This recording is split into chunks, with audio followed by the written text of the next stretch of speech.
Ladies and gentlemen, please welcome 2022 Bradley Prize winner, Glenn C. Loury.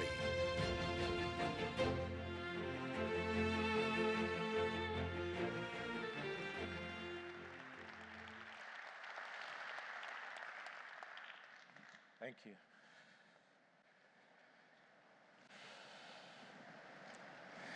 A specter haunts the domestic political landscape in America today.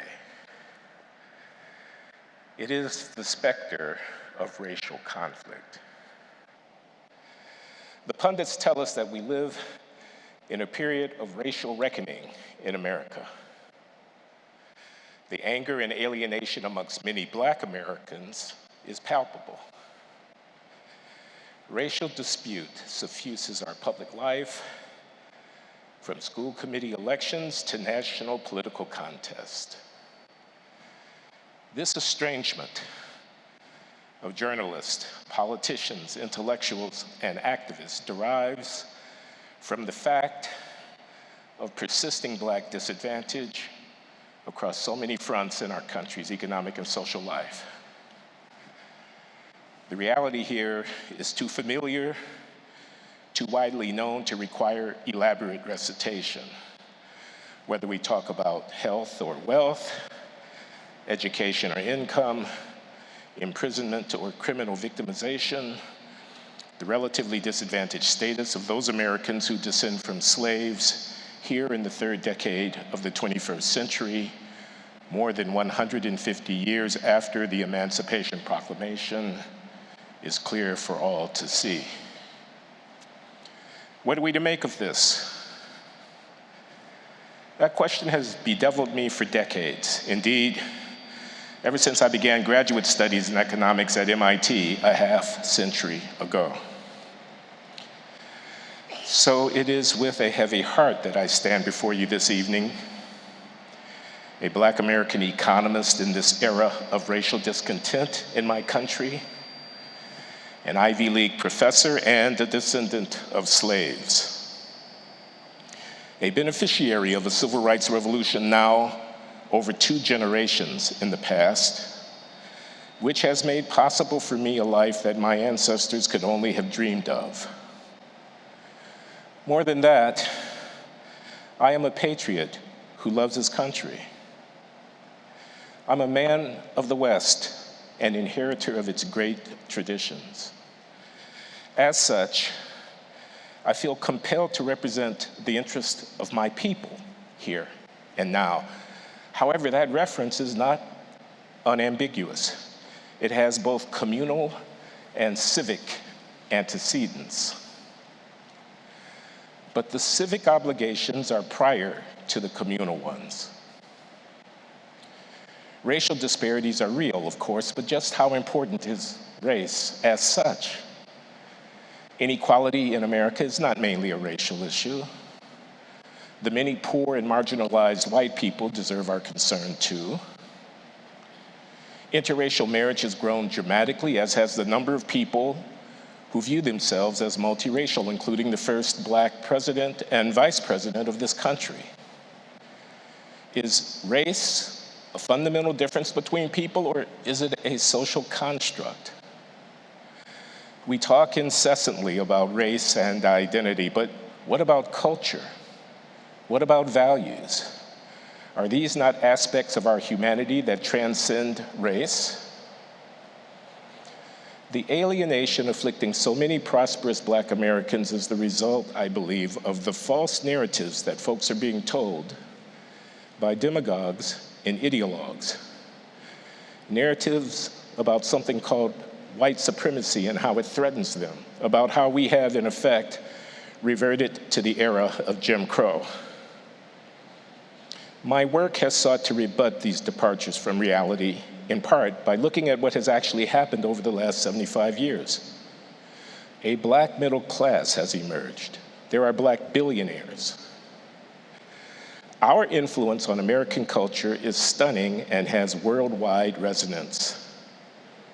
In fact, when viewed in global comparative perspective, we Black Americans are rich and powerful.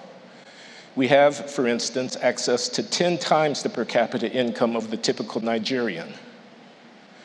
The cultural barons and elites of America, the people who run the mainstream media, who give out literary prizes and foundation grants, who run the human resource departments of corporate America, the universities, the movie studios. These powerful people have bought into the woke anti-racism sensibility, hook, line, and sinker, all of which disproves the premise that the American dream does not apply to us Black people. To say so is to tell a lie to our children about their country, a crippling lie which, when taken as gospel, robs our people of agency and a sense of control over our fate, and a patronizing lie that portrays profound doubt about the ability, our ability, to face up to the responsibilities and to bear the burdens of our freedom. For that is the existential challenge we Black Americans now face in the 21st century. Not to throw off the shackles of our oppression, but rather to take up the awesome burdens of freedom. The Civil War left 600,000 dead in a country of 30 million. The consequence of that war, together with the 13th, 14th, and 15th Amendments enacted just afterwards, was to make the enslaved Africans and their descendants into citizens. In the fullness of time, we have become equal citizens. Now, that should not have taken another 100 years, nor should my ancestors have been enslaved in the first place. But here's the thing. Slavery was a commonplace human practice dating back to antiquity. Emancipation, freeing 4 million enslaved persons as the result of a mass movement for abolition, that was a new idea, a Western idea, an American idea. It was the fruit of Enlightenment philosophy and Christian charity. It was an idea brought to fruition over a century and a half ago in our own United States of America with the liberation of an enslaved people. Such an achievement would not have been possible without philosophical insights and moral commitments cultivated in the 17th and 18th centuries in the West. Ideas about the essential dignity and the God-given rights of all human persons. That is, America's founding at the end of the 18th century brought something new into the world.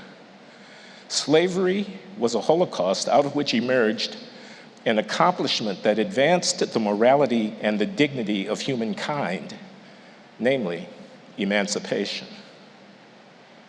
The ultimate incorporation of African-descended people fully into the American body politic has been a monumental, unprecedented achievement for human freedom. To whom much has been given, of him much shall be required. For this saga is not over. Freedom is one thing, equality quite another. The former is a necessary but not sufficient condition for the latter. As such, it is both futile and dangerous for us Black Americans to rely on others to shoulder our communal responsibilities. If we want to walk with dignity, to enjoy truly equal standing within this diverse, prosperous, and dynamic society, within this free society, then we must accept the fact that white America can never give us what we seek in response to our protests and remonstrations. Rather, we must earn equal status by dint of our own efforts. Now, I take no pleasure in doing so, but I feel obliged to report this reality.